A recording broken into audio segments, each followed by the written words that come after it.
ሹን የበሽታው ምንነት ፓንክሪያቲክ ካንሰር የጣፊያ ካንሰር በሽታ ይህ ማለት የጣፊያችን ሴሎች የካንሰር ሴሎችን ማምረት ሲጀምሩ የሚከሰት በሽታ ነው። የጣፊያችን ዋና ስራዎች ለምግብ መፈጨት የሚረዱ ኢንዛይሞችን ማመንጨትና በደም ውስጥ ያለውን የግሉኮስ ስኳር መጠንን መቆጣጠር ናቸው። ብዙ ጊዜ ይህ በሽታ ሲጀምር አይታወቅም። በአቅራቢያው ወዳሉ የሰውነታችን ክፍሎች ከተሰራጨ በኋላ ነው የሚታወቀው። ነገር ግን የፓንክሪያቲክ ሲስትስ ጣፊያ ውስጥ ትናንሽ ፈሳሽ የቋጠሩ ከረጢቶች መከሰት ችግር ያለባቸው ሰዎች ወይንም የጣፊያ ካንሰር የቤተሰብ ታሪክ ያለባቸው ሰዎች በየተወሰኑ ጊዜ የሚመረመሩ ከሆነ በሽታው ሳይሰራጭ ሊታወቅ ይችላል። ኤፒዲሚዮሎጂ በሽታው ያለባቸው ሀገሮች ይህ በሽታ በዓለም ላይ ከካንሰር በሽታዎች ውስጥ በስርጭት 13ኛ ሲሆን ሞት በማስከተል ግን 8ኛ ነው። በዓለም ላይ ከ100,000 ሰዎች ከ8 እስከ 12 ሰዎች በዚህ በሽታ ይያዛሉ። የዚህ በሽታ ሁለት አይነቶች አሉ። እነዚህም የኤክሶክሪን ቱመርስ እና የኤንዶክሪን ቱመርስ ይባላሉ። 95% የዚህ በሽታ ክስተት ኢንዛይም በሚያመነጩ በጣፊያ የኤክሶክሪን እጢ ሴሎች ላይ ነው። ኤክሶክሪን ቱመርስ የጣፊያን የኤክሶክሪን እጢ ሴሎች በብዛት የሚያጠቁት የካንሰር እጢዎች አደኖካርሲኖማዝ ይባላሉ። ብዙ ጊዜ ይህ አይነቱ ካንሰር የሚፈጠረው የጣፊያ ቱቦዎች ዳክትስ ላይ ነው። የዚህ አይነቱ የጣፊያ ካንሰር በሽታ ሕክምናው እንደ በሽታው ደረጃ ይወሰናል። ኤንዶክሪን ቱመርስ እነዚህ እጢዎች ብዙ ጊዜ አይከሰቱም። ከሚከሰቱት አብዛኞቹ ወደ ሌላ የሰውነት ክፍሎቻችን አይሰራጩም። ይህ አይነቱ ካንሰር የሚፈጠረው የጣፊያ ሆርሞን አመንጪ ሴሎች ላይ ነው። የእነዚህ እጢዎች ሌላ ስማቸው አይለት ሴል ቱመርስ ወይንም ነርኤንዶክሪን ቱመርስ ይባላል። ሪስክ ፋክተርስ ለበሽታው ተጋላጭ የሆኑ ሰዎች የሚከተሉት ነገሮች ለዚህ በሽታ ያለንን ተጋላጭነት ይጨምራሉ። በጣፊያ ላይ ለረጅም ጊዜ የተከሰተ ኢንፍላሜሽን፣ የስኳር በሽታ፣ ፋሚሊ ሂስተሪ ኦፍ ጄኔቲክ ሲንድሮምስ ዳት ካን ኢንክሪዝ ካንሰር ሪስክ ኢንክሉዲንግ ABRCA2 ጂን ሚውቴሽን፣ ሊንች ሲንድሮም አንድ ፋሚሊያል የቲፒካል ሞል ማሊግናንት ሜላኖማ፣ ፋም ሲንድሮም የጣፊያ ካንሰር በሽታ የቤተሰብ ታሪክ ያለበት ሰው፣ ማጨስ፣ ውፍረት፣ ሽማግሌዎች። ብዙ ጥናቶች እንዳመላከቱት ማጨስ፣ ለረጅም ጊዜ የቆየ ስኳር በሽታ እና ያልተመጣጠነ የአመጋገብ ዘይቤ አንድ ላይ ሲሆኑ ለዚህ በሽታ በጣም ተጋላጭ ያደርጋሉ። ኮዘዝ የበሽታው መነሻ ምክንያት ይህ በሽታ የሚከሰተው የጣፊያ ሴል ዘረመል DNA ጉዳት ሲደርስበት ነው። ይህ ጉዳት ሴሉ ትክክል ባልሆነ መንገድ እና ፍጥነት እንዲያድግና እንዲራባ ያደርጋል። ከዚያም የተራቡት ሴሎች ስብስብ እጢ ሆነ ማለት ነው። ከዚያም ከዚህ እጢ ሴሎች በደም ውስጥ ወይንም በሊምፋቲክ ስርዓት ውስጥ ሆነው ወደ ሰውነታችን ይሰራጫሉ። የጣፊያ ሴል ላይ የሚደርሰው ጉዳት እንዴት እንደሚደርስ እስካሁን አይታወቅም። ነገር ግን ከበሽተኞች የተወሰዱ የጣፊያ ካንሰር ሴሎች ብዙ ጊዜ የተወሰነ አይነት ሚውቴሽንስ እንዳካሄዱ ለማወቅ ተችሏል። የተወሰኑት ደግሞ እንደ በሽተኛው የሚለያይ ሚውቴሽንስ አካሂደዋል። የተወሰኑት የእነዚህ ሚውቴሽንስ ክስተቶች በእርግጠኝነት በማይታወቅ ምክንያት ሲከሰቱ ይስተዋላል። የተወሰኑት ደግሞ በምናደርጋቸው ተግባራት ወይንም በምንኖርበት አካባቢ ምክንያት ሲከሰቱ ይስተዋላል። የተወሰኑት ሚውቴሽንስ ደግሞ ከቤተሰብ ሊወረሱ ይችላሉ።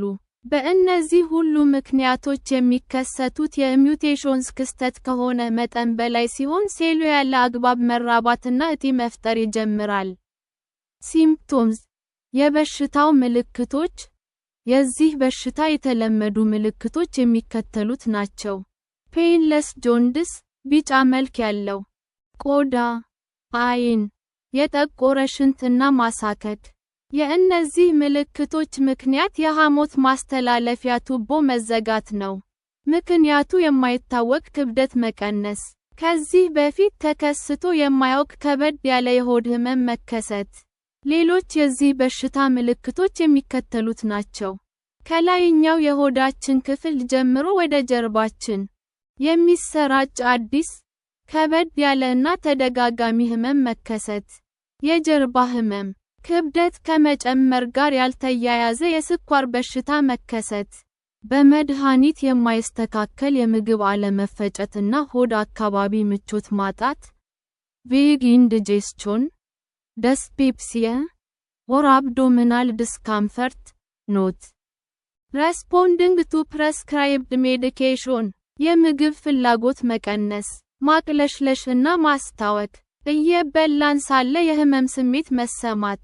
ስቲያሪያ፣ fatty stools that are often pale and smell foul። ከባድ ሽታ ያለው፣ የፔል መልክ ያለው ፋቲ ሰገራ መከሰት። ሁሉም የጣፊያ ካንሰር በሽተኞች ከላይ የተጠቀሱትን ምልክቶች ላያዩ ይችላሉ።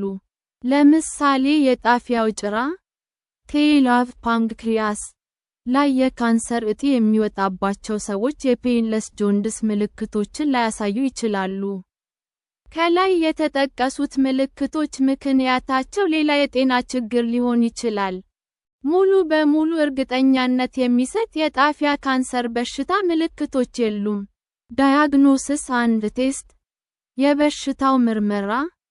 ሐኪማችን ስለ አጠቃላይ የጤና ሁኔታችን ከጠየቀችን በኋላ አካላዊ ምርመራ ታደርግልናለች። ሐኪማችንን ሆዳችንን በመመርመር ትርፍ ስጋ ነገር መኖሩንና ጉበታችን መተለቁን ትመለከታለች። በተጨማሪም ቆዳችንና አይናችን ቢጫ መሆኑን ትመለከታለች። የሽንትና ደም ምርመራም ታደርግልናለች። ሐኪማችን በእነዚህ ምርመራዎቿ ውጤት መሰረት የጣፊያ ካንሰር በሽታ አለብን ብላ ከጠረጠረች እርግጠኛ ለመሆን የሚከተሉትን ተጨማሪ ምርመራዎች ታደርግልናለች። የአልትራሳውንድ ምርመራ፣ የሲቲ ስካን ምርመራ፣ ኤም.አር.አይ ምርመራ፣ ፔት ስካን። ይሄ ማለት ጥቂት የሬዲዮ አክቲቭ ሳብስታንስ እንወጋና የምስል ማንሳት ምርመራ ስናደርግ የካንሰር እጢዎቹን በደንብ እንዲታዩ ያደርጋል። በምስል ማንሳት ምርመራ ውጤት መሰረት የሚከተሉት ተጨማሪ ምርመራዎች ይደረጋሉ። ኢንዶሉሚናል ኡልትራሶኖግራፊ (ኢዩኤስ), ኤንዶስኮፒ። ይሄ ማለት በቅርበት የሚነሱ የአልትራሳውንድ ምስሎችን ለማንሳት የሚያስችል የኢንዶስኮፒ ምርመራ ነው። ኤንዶስኮፒክ ሬትሮግሬድ ኮላንጂዮፓንክራቶግራፊ (ኢአርሲፒ). ይሄ ማለት ጣፊያችንና የሐሞት ከረጢታችን ላይ ያሉት የካንሰር እጢዎች በኤክስ-ሬ ምስል ውስጥ በደንብ እንዲታዩ ጣፊያችንና የሐሞት ከረጢት ውስጥ ቀለም የሚያስገባ የኢንዶስኮፒ ሕክምና ዘዴ ነው። ላፓሮስኮፒ። ይሄ ማለት ሐኪሞችን በቀዶ ጥገና ሕክምና ወቅት የውስጥ የሰውነት ክፍሎችን ለማየት የሚያስችላቸው ካሜራ የተገጠመበት ቀጭን ተጣጣፊ ቱቦ ነው። ባዮፕሲ። ይህ ማለት ከካንሰር እጢው ናሙና መውሰድ እና መመርመር ነው። የጣፊያ ካንሰር በሽታ ደረጃዎች የሚከተሉት ናቸው። ስቴጅ አይ፣ ደረጃ 1። ይህ ማለት የካንሰር እጢው የሚገኘው ጣፊያ ላይ ብቻ ነው። በተጨማሪም በቀዶ ጥገና ሕክምና መወገድ ይችላል። ስቴጅ 2፣ ደረጃ 2። ይህ ማለት የካንሰር እጢው ወይንም ሴሎች ከጣፊያ አልፈው በአቅራቢያ ወደሚገኙ የሰውነት ክፍሎች ተሰራጭቷል።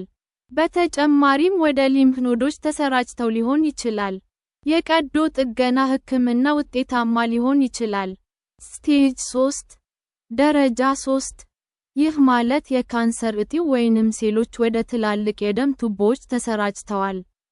ወደ ሊምፍ ኖዶችም ተሰራጭተው ሊሆን ይችላል። የቀዶ ጥገና ሕክምና ውጤታማ ሊሆንም ላይሆንም ይችላል። ስቴጅ አይቪ፣ ደረጃ 4።